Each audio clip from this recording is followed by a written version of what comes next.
I think Megan is going to feed the cat real quick so that she's not...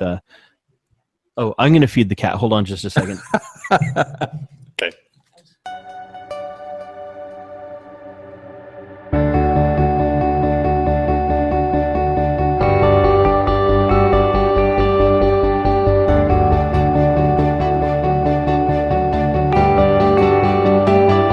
Hey, howdy, hey, welcome to the Disney Hack Podcast, your show for everything about tricks and tips for your Disney trips. I'm talking with some friends of mine today that I met through the Disney podcasting community, and it seems like I've been doing that a lot lately, and there's a reason why. I am in love with Disney podcasts. I am subscribed to over 200 of them, if you can believe that. All have put out a show at least within the last 12 months, but many of them haven't put out a show since last fall, so they'll be falling off my list pretty soon. And I'm working on compiling a list for y'all that I can send out through Google Sheets or something that will give you guys a chance to find out what shows are out there and the ones that I love and the ones that I think are just okay. But today I'm talking to the hosts of one of the shows that is one of my absolute favorites. And the reason it's one of my favorites is these guys put tons of amazing tips into every single episode. They are authors, podcasters, and a huge family of 4 kids and I don't know how many cats. But I'm so thrilled that they're on the show today, and I can't believe that they agreed to do this with me. This is Kris and Megan Sheppard from the Go Mouse Scouts. How you guys doing? Hey. Hello there. So you guys do a show that's almost exclusively about Disneyland. Pretty much, yeah. Yeah. Because that's where we live. Yeah, it makes it a lot easier when you're nearby living in Southern California. Man, if we could get out to Disney World every week or every year even, we would. But, you know, Right. especially as we keep adding more kids to the family, it just gets more and more expensive. Yeah, we haven't added many cats to the family lately, though. So But they don't go to Disney World anyway. So no, we have somebody take care of them. That's awesome. Well, tell me the Kris and Megan story. How did you guys fall in love with Disney, and how did you get to where you are today? he actually proposed to me at Disneyland. Yes, I did. Were you total strangers? Did he just walk up to you at Carnation Cafe? No, Were you there? We met playing in a Christian rock band. And at the Awesome. time, I was already a Disney nut, and so were most of the other members of our group. And so we just sort of trapped Kris. He didn't really have a choice. Kicking and screaming, pretty much. You know, it's funny because I didn't really realize it, I guess. I mean, I knew that she really loved Disney, and you know, she would go with her family and stuff, and they had annual passes, and of course, since I was dating her at the time, I had to go get one as well. And you know, I guess just one thing led to another, and there I was in front of the Snow White's wishing well with a ring, and I actually commissioned her brother to take pictures for us, and he was kind of like hanging out with us, and you know, I gave him the spiel and stuff and told him where to be, and then yeah, so we got some fun pictures from that as well, and thank God she said yes. And then our wedding was Cinderella themed, and we did a first anniversary trip to Disney World, and that was his first time and my second time to Disney World. So yeah, we've sort of been in it since the beginning. That's you know, awesome. looking back, because I've only like just recently, within the last year and a half, I think, really kind of gotten more into, you know, the Disney culture or whatever you want to call it. And looking back from that point, I can see just like all of these different Disney highlights in our life that I never really paid attention to, you know, so. There's a lot of interesting things to discover, and as a Disney fan of 40 plus years, it's amazing that I still learn things about Disneyland even today. And in fact, I learned stuff from reading your guys' book that you just put out, so excited to dive into that. But before we get into the book, why don't you tell me about the podcast? What caused you guys to start recording a podcast and putting that out? The notion for the book actually came first. I have been the go-to for advice for my friends for quite some time with regards to taking kids to Disneyland. And I guess about 2 years ago, Kris brought up the idea of, hey, why don't we write a book? And I was like, yeah, I suppose I could do that. And he's like, and at the time he was doing a podcast of his own, he was saying, well, let's do a podcast with it too, to, just to get more interest and to get to know more people. And I was like, yeah, no, not happening. Not me. So he just kind of kept letting it kind of sink in and kind of get some ideas. Oh, it would be really cool if we could do this together. We could, and so it took me a while to come around to it, but I did. So basically the whole time that we've been doing the podcast, I was working on the book. I expected to be done with it sooner, but writing a book is a whole lot harder than I thought it would be. So like she dragged me kicking and screaming into, loving Disney. I dragged her kicking and screaming into doing podcasting with me. So yeah. It all comes out in the wash, right? Yeah, that's right. Well, that's marriage. It's a tit for tat kind of game. Yep. Yeah, exactly. How cool is that? So the book came first. Well, yeah, the idea for the book anyway. Wow. So, and, the podcast kind of helped us write it a little bit as well. And the ideas for the book helped feed content for the podcast, so it's kind of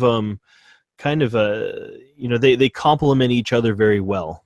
Oh, absolutely. Yeah, it makes perfect sense, especially if you're structuring a book and looking for, some elements that you want to add into a certain sections. Having a conversation on a podcast or bringing in somebody that might know something about that and having a conversation with them totally makes sense. Now, you guys do something a little bit different with your podcast that I love, and I know you get a lot of great feedback on that, and that is you bring on your son to give you some insights from his perspective. Is he 5 now? Did I get that right? Yeah. So Kit is 5, and you have little episodes where Kit talks about favorite attractions, favorite movies, or just kind of his overall perspective on life. Why don't you tell me how that came to be and what kind of interesting reactions you've gotten from folks about that?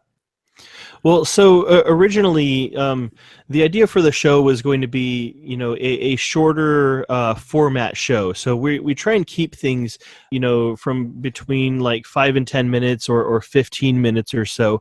And like with our Monday episodes for park tips, we get right down to business and we give the tip and, we try and interject our own, humor and stuff like that. But one of the other things we also wanted to do was get try and get our family into it as much as we can as well. And Kit has really taken a love to the microphone, basically. I mean, he loves to talk. He is just like a chatterbox, and he will talk about anything, basically. And so it's fun to get him behind the microphone for our Friday episodes. And Monday and Friday, it's kind of loose, especially lately. We've been, busy and stuff. And episodes might be late or whatever, like a day or two. But, he loves to talk about all kinds of things. Like we'll talk about a Disney trip. He did his, a while back, he did his favorite park tips, which was, he talked about like the test brick wall that they have over off of Main Street and, like some hidden Mickeys and stuff like that. And, he'll even talk about, things that are going on in his life. Like for one of the next episodes, we're probably going to be talking about this creative arts workshop that Maid and I have been doing. But, it's a series of classes that young kids can take during the summer doing crafts and things like that. And so we'll probably have him talk about that as well, even though it's not necessarily Disney themed, He has an opinion on everything. Mm-hmm. Yeah, and I he can tell. does not mind talking to everybody about everything. Like if you came across him in the store, he would proceed to tell you everything about what he's been thinking about that day. He has a lot to say. And so when Daddy was doing podcasts, he decided he wanted to do podcasts too. So he's been podcasting since he was 3. Oh my goodness. Well, he's definitely a natural. Yeah. Speaking of hidden Mickeys, I noticed that your logo has a hidden Mickey in it. Did many people catch that?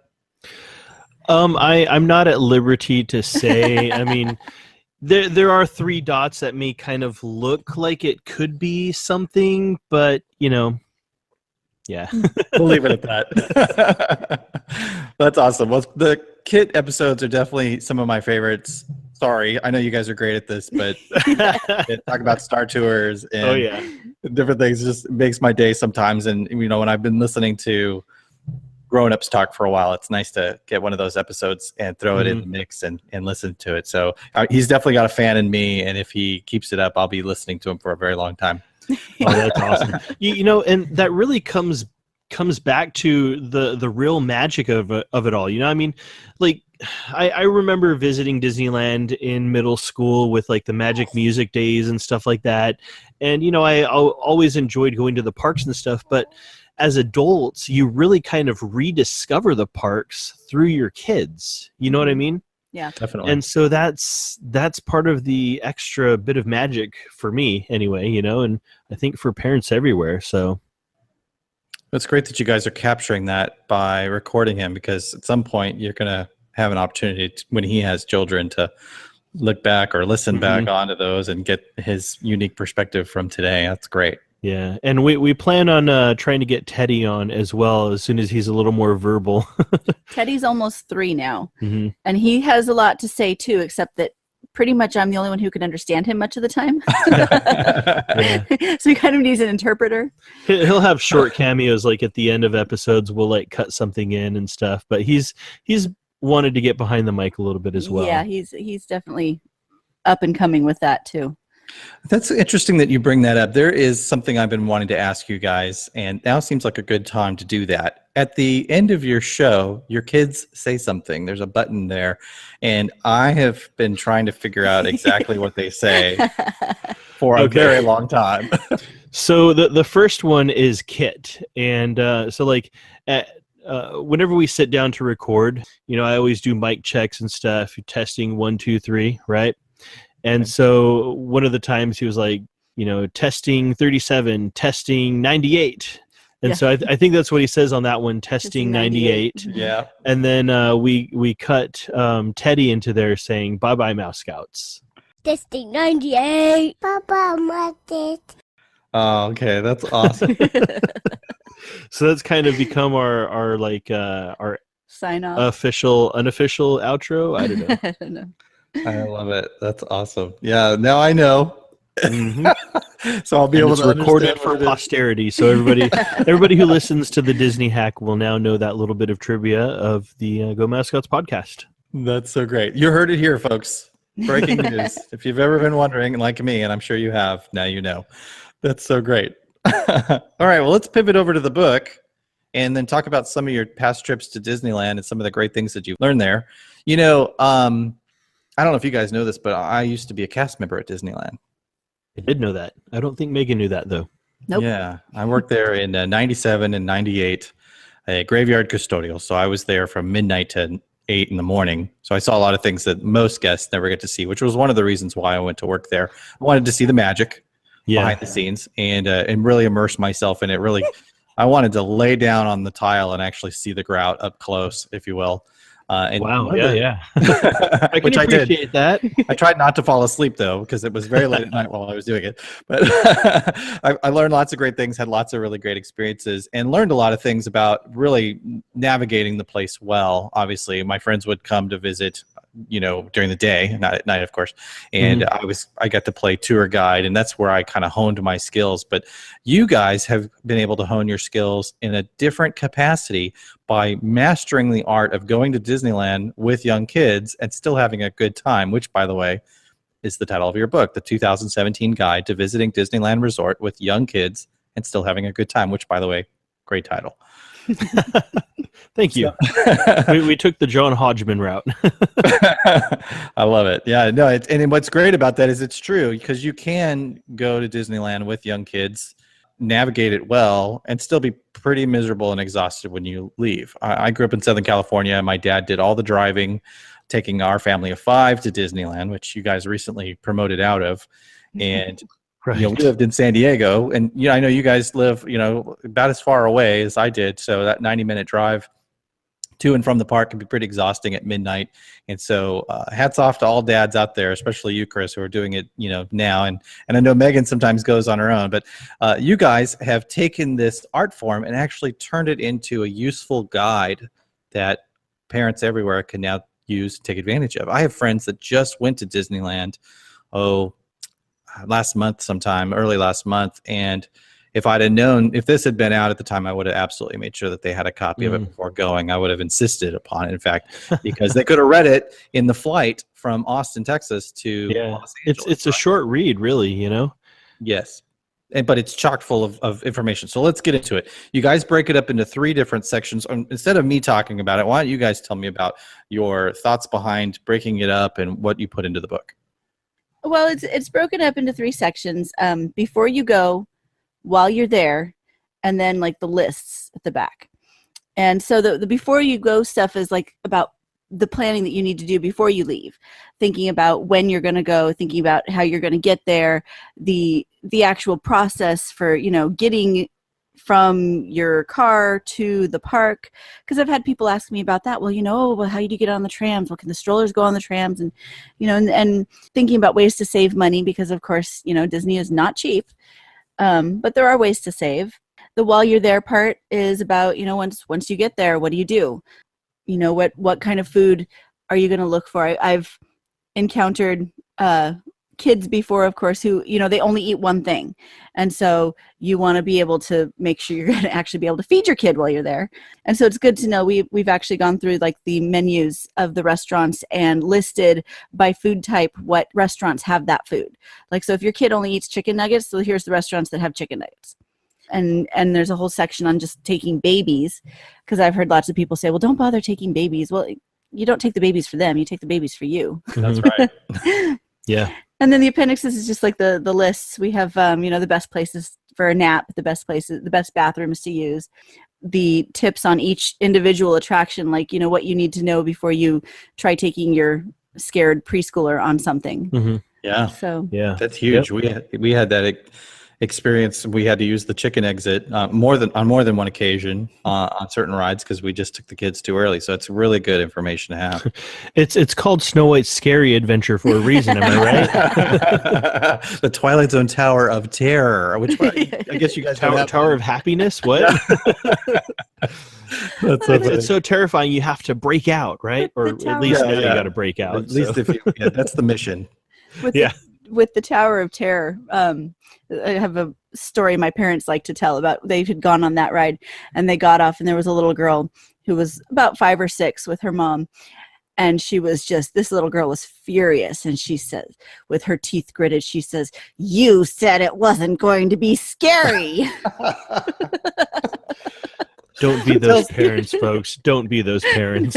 No. I mean, you can't even get into the boiler room without knowing that. Honestly, you know, I mean, like the whole thing is just like creepy and spooky and foreboding. Yeah, but you know, if your mom is telling you the and- whole time, "Oh no, don't worry, honey, it's not scary. It's not scary." And I know it looks like it's going to be scary, but it's not scary. No. You should be able to trust your parents. Am I right on this? Yeah. Or am I like completely off base? I mean, I don't know. There's different schools of thought on that. Right. Have you guys had a chance to check out the new ride? We haven't No. yet. Yeah, it just opened up, and what was that at the point you were still pregnant, right? Oh yeah, And, like That very was very in pregnant. what, January that it opened? Yeah. Okay. Or Yeah. closed, So or I don't know. I think it was So May. I when it couldn't- opened, yeah. He doesn't even like that ride, so he doesn't really want to go on it anyway. Like, he wants to try it out once, but he's Mhm. not a fan of that ride, the Tower of Terror. But you know, I was very pregnant when it opened, so I couldn't go on it. Mhm. We haven't been back since I had the baby. yeah, but we're going to be going back on Friday. So Yes. yeah. So Roddy will Alright, be awesome. making his first trip at 4 weeks. That's great. He'll be You're indoctrinated very very brave. soon. you know, for research purposes, of course. Right. Oh yeah, take lots of pictures. And you know, you don't take the baby for them, you take the baby for you. Oh That's yeah. right. Exactly. Yep. Well, one of the things you have in your book that I love was the time of year to go. And having been a Southern California native and lived there for 33 years, I currently now live in Texas, obviously. So my weather options are much different. But the fact that you have, you know, the summer pros and cons and the winter pros and cons, but you completely leave out spring and fall. Yeah, 'Cause there is let's no be spring honest. and fall. Well, and even if there isn't really any cons to go Right. in fall. So Yeah. pretty great. Yeah, and it's true. That's something that you got to definitely take into consideration, especially like the length of time that the park's going to be open. If you want to go and really be there a long time. You need to go when the crowds are there the most. And but you can do a lot in a January day at Disneyland. Yeah. Even though the park's going to close probably about 7, 8, 9 o'clock. Yeah. And truth be told, when we go, we don't stay late. No. We go there for a rope drop. We get most of our stuff done during those 2 or maybe 3 golden hours, before everybody else gets there. And then we just kind of take it easy, and kind of feel it out with our kids and see what they want to do. And we pick the things that we really want to do and we make those priority. But other than that, we just kind of go with the flow, We usually leave around 2. We're there when it opens, and then we leave around 2. Staying late is 7. Yeah. Oh, gotcha. Yeah. But this Friday we're staying for the night stuff. We want to see the new Fantasmic, so we're not even getting there until late. So which is why we're going late so that we can actually stay late. Yeah, we have dinner reservations that has a package for preferred seating for Fantasmic, so we're pretty excited about that. That's great. That's the way to do it. You got to be smart, right? You guys, I'm learning something from you there, Joey. Got to be smart. You got to have a plan and got to have dinner reservations for Fantasmic. So let me ask you guys this: you mentioned rope drop and then leaving early or going late and staying until late. Now, as annual pass holders, that seems to be the standard operating procedure, right? Because that when you're walking out at 2 o'clock in the afternoon, you're not thinking this is the last time I'll ever come, so I have to gaze longingly at the train station before I walk to the turnstiles or whatever for the last time. But if you have a friend that's, say, coming to town and they don't know when they're ever going to be back to California, what kind of advice do you give them when it comes to, say, rope drop to staying until the end of the day? Plan in a break. Whether you're staying in a hotel nearby and you can go back to the hotel, or you're going to plan that you take some time in the afternoon to just sit and people watch or something. You need to have some downtime to be able to recharge so that you can continue moving forward. So your kids can recharge, and so that you can recharge, because if your kids are acting up, I think a parent's batteries are depleting at a more rapid rate than they normally would. Definitely. If you're there with kids and you're needing to recharge, there's play areas. So, that would be a time where, you go to the play area and you sit down and they can just free play, and that lets them recharge. They're not just standing around in line or, running from one thing to another. They get a chance to just be free for a little while, and you get a chance to sit and rest. Yeah, and one of the things that Megan has brought up in the past, as we've been talking about things and trying to kind of wrap our mind around having a good productive day at the park, especially if you're going to be there for the whole day and you're not an annual pass holder, is one of the things is just to be aware of your kids' schedule. Because being at Disneyland isn't going to change what their bodies are used to. And it's not going to change their behavior. It's going to probably amplify it, because there's all kinds of, stimuli for all of your senses and stuff. And, it doesn't miraculously make kids well behaved. Disneyland doesn't. They're not going to be so grateful that they're just really, really good. Yeah, so keep that in mind, and remember, when they usually take a nap, you're probably going to want to, go out and find quote unquote quiet time, which, we have places listed in our book for Disneyland, where you can find a quiet place to just, take a few minutes and rest, and that will help you to be, more energized for the rest of the day.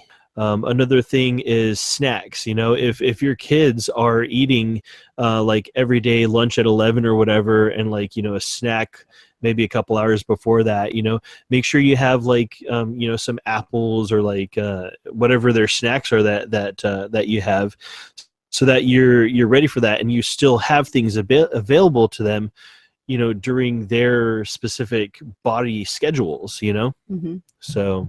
Yeah, definitely. A lot of people suggest high protein diets. You suggested an apple. I think fruits are great, and it's something that's so easy to, bag up at home and bring into the park with you.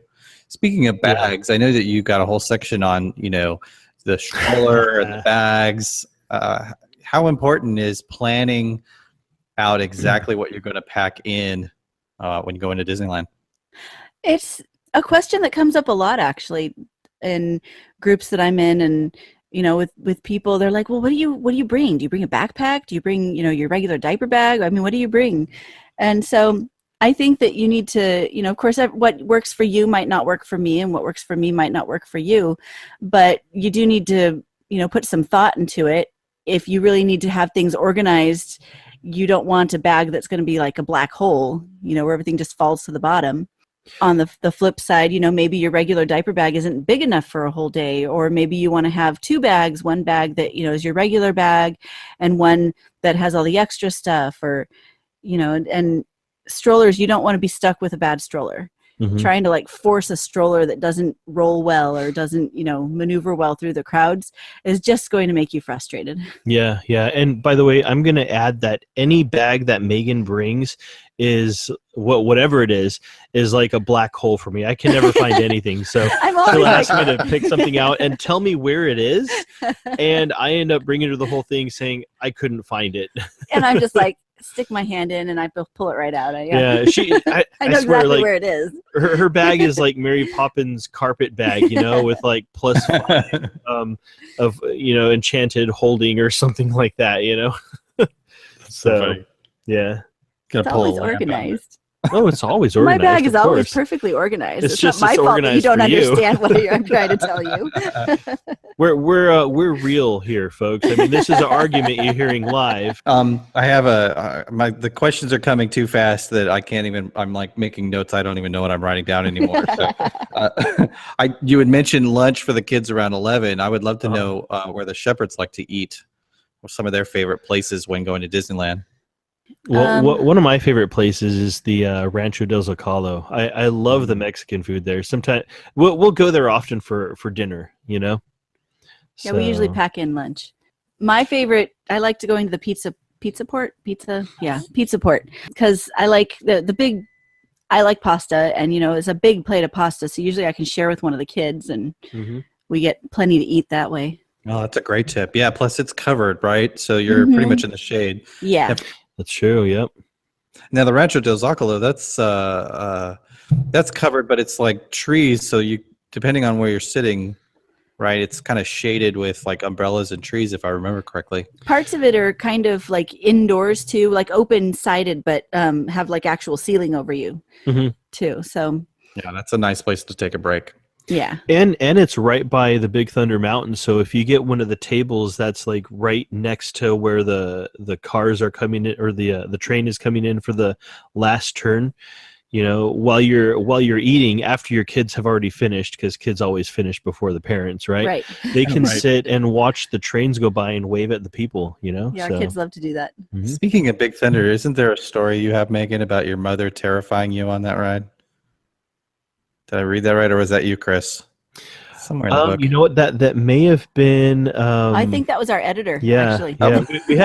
we had Randy Crane from Stories of the Magic edit our book. He's actually a professional editor as well as podcaster and travel agent and stuff, and he helped us really kind of craft this.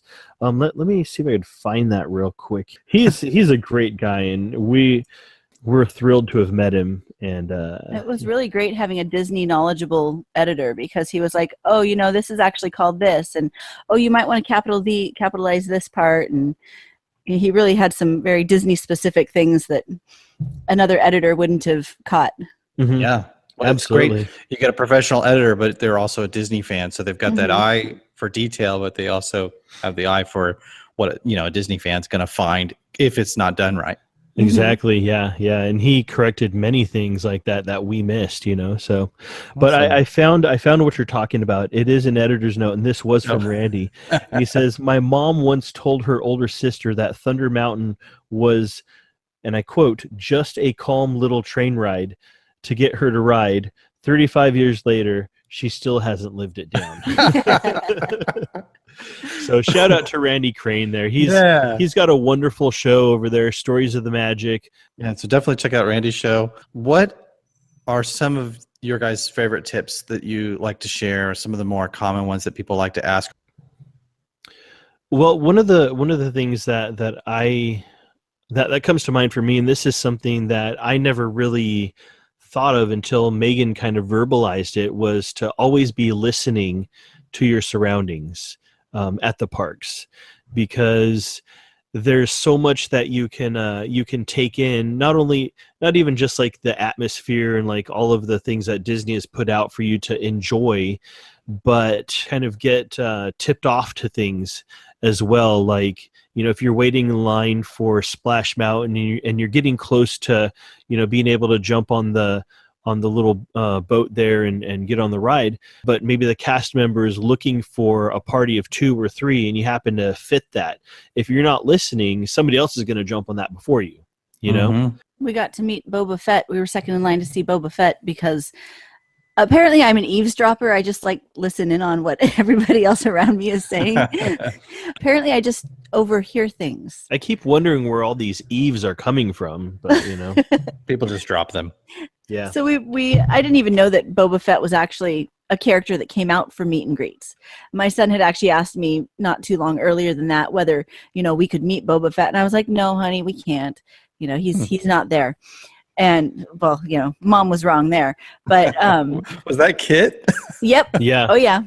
Oh, my goodness. He knows who Boba Fett is. That's so awesome. Oh, yeah. Yes. Are you kidding? Our kids are Star Wars freaks. They know more about it than I do. That's for sure. Yeah. In fact, I think Kit knows more about it than I do because he's watched plenty of the Clone Wars, which I haven't watched much of.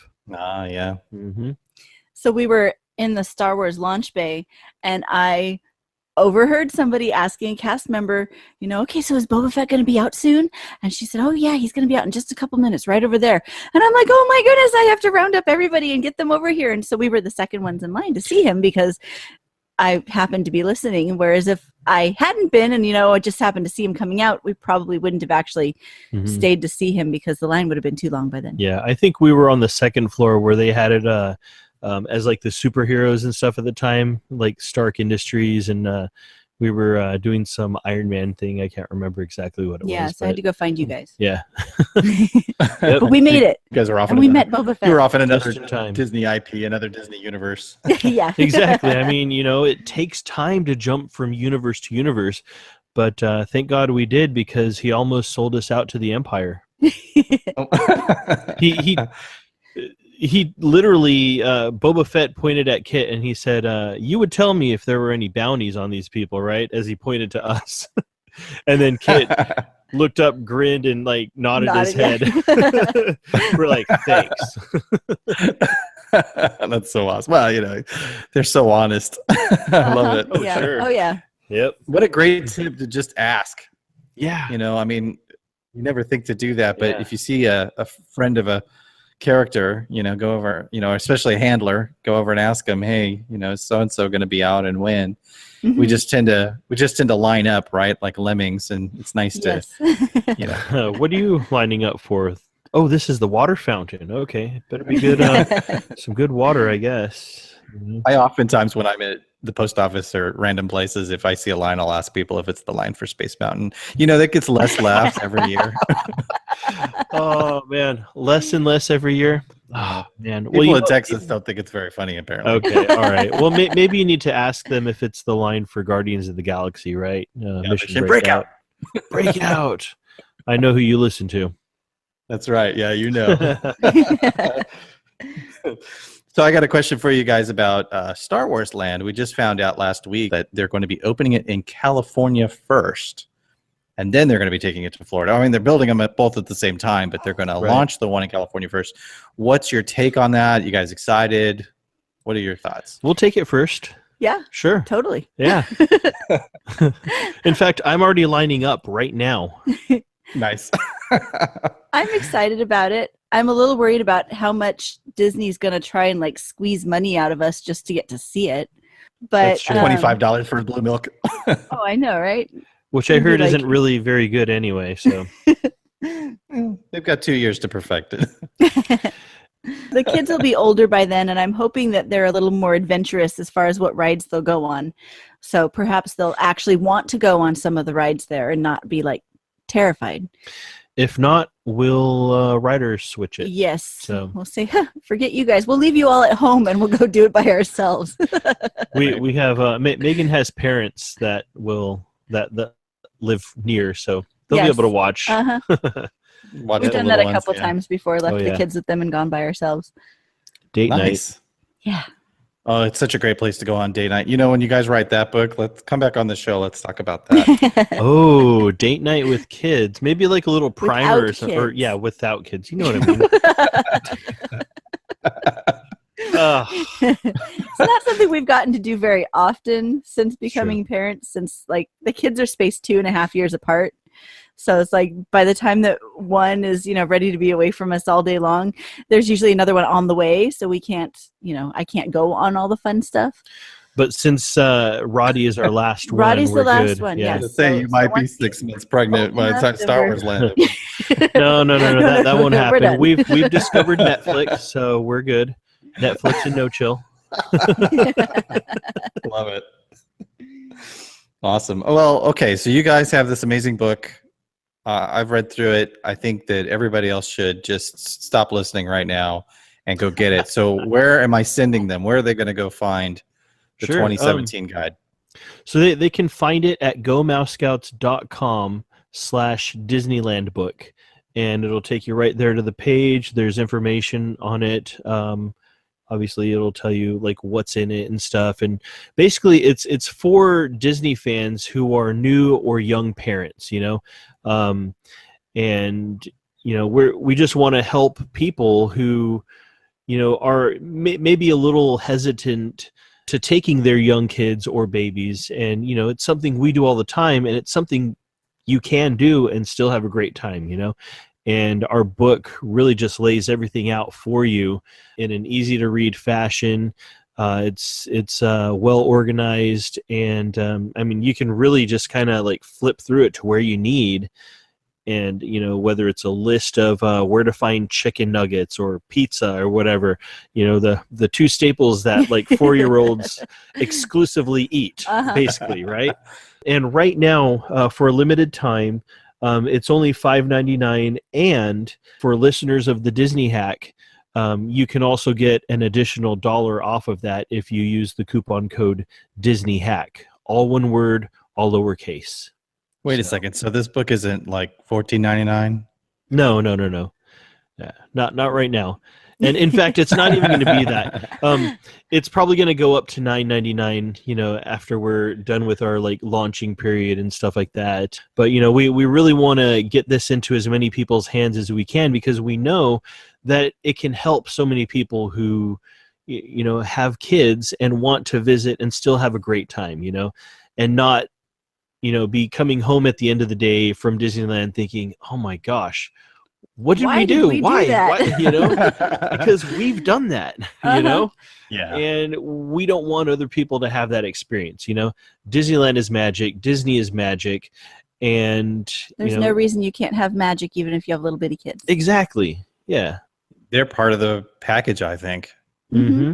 You can have fun without them, but the magic really happens when you see it through the eyes of a kid at Disneyland.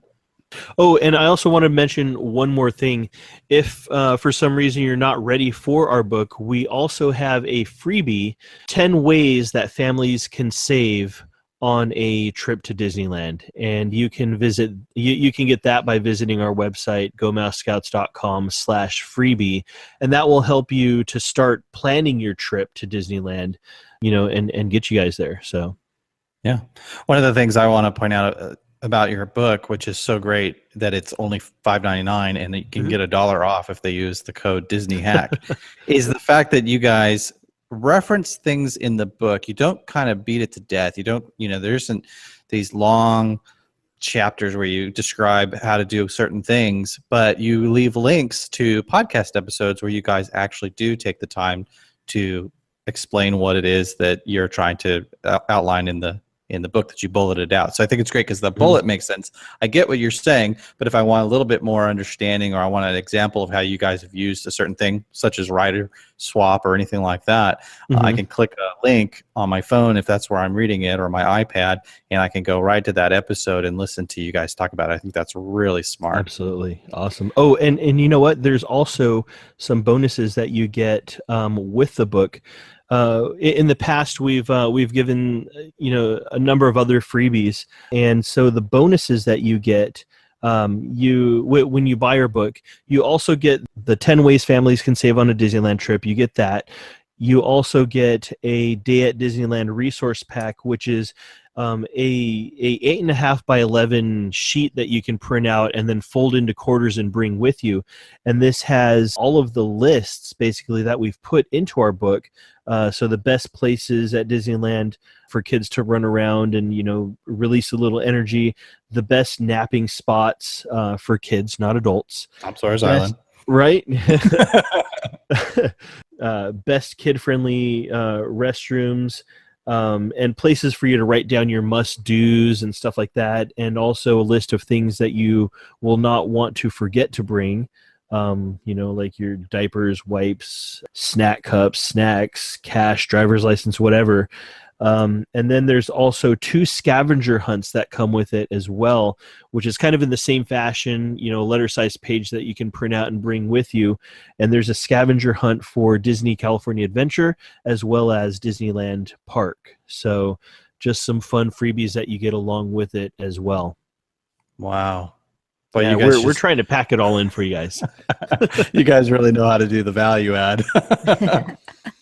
That's outstanding. Awesome. Okay, so I'm not going to go through listing all that again because that was a lot of stuff. I'm just going to tell them to go to GoMouseScouts.com. Yeah. What was the extension?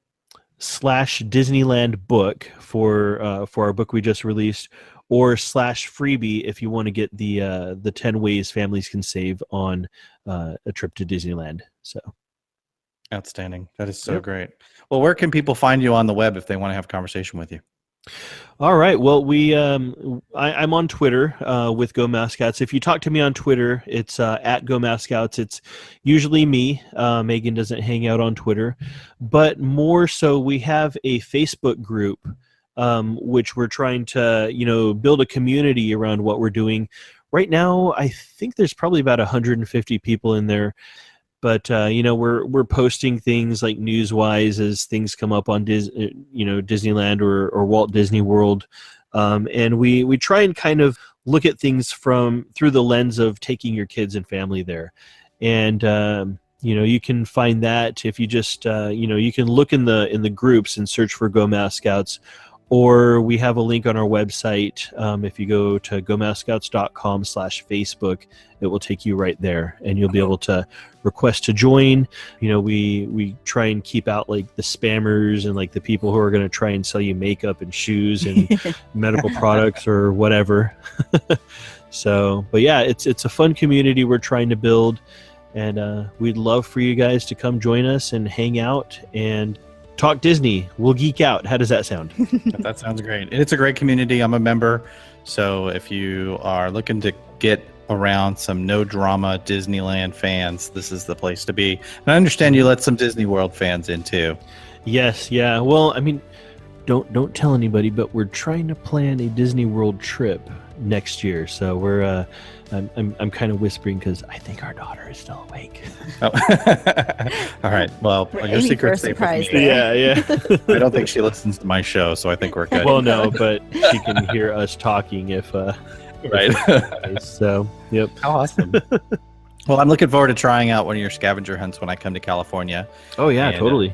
Don't know when that's going to be, but as soon as it can happen, I'll let you know, and I'll be there. It's been a real pleasure getting to talk with you guys. I consider you friends. I really enjoy talking to you, Kris, online, and Megan. I'm sure we'll get around to it eventually when you're not so busy. I've been a little busy. Just a little bit, Writing books, teaching classes. Oh yeah, having babies. Just a little busy. That's awesome. We need like a live-in nanny or something. I don't know. Well, I mean, here you go, folks. Now you've heard it. If you're looking for a job, give the Sheppards a call. All right. Well, this has been the Disney Hack. I really appreciate you all listening. If you want to get a hold of me, I'm real easy to find at the Disney Hack all over the web. I'm going to go back and dive into Kris and Megan's book, and I'm going to encourage you to go check it out. Go to gomousescouts.com/DisneylandBook to get your copy today. Use the code DisneyHack, all one word, all lowercase, to knock an extra $1 off of that. And you know what? I think I might consider doing a giveaway. I'm going to think about it. I think I'll post something on my Facebook page about that and see if anybody wants to get a free copy of their book. So be looking for that on the Disney Hack Facebook page. And until then, you all have a great week. And remember, always be listening.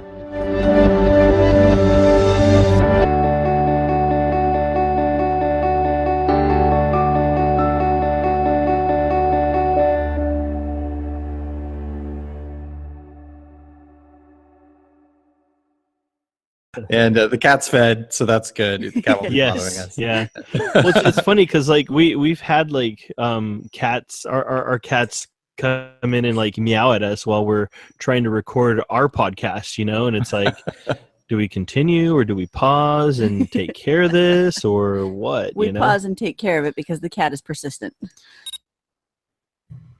Okay, can you hear me? I can hear you. Yes. Okay, good. So even though the call dropped, do you still have the recording of what we were doing? Yep. Okay, cool. All right. Megan is refilling our water right now. And it was so weird because like the cat came in here, jumped onto the counter and then onto the ceiling fan and then kind of like rebounded off of the ceiling and landed on my computer. It was I mean, this never happens. Yeah, and by the way, I'm going to mention here that we also have our newborn Roddy here with us, so he might make a cameo appearance if he decides to open his mouth or like squeak or whatever. Awesome. There's nothing wrong with that. That's great. Well, it's a family-friendly show, so we're good. Oh, yeah.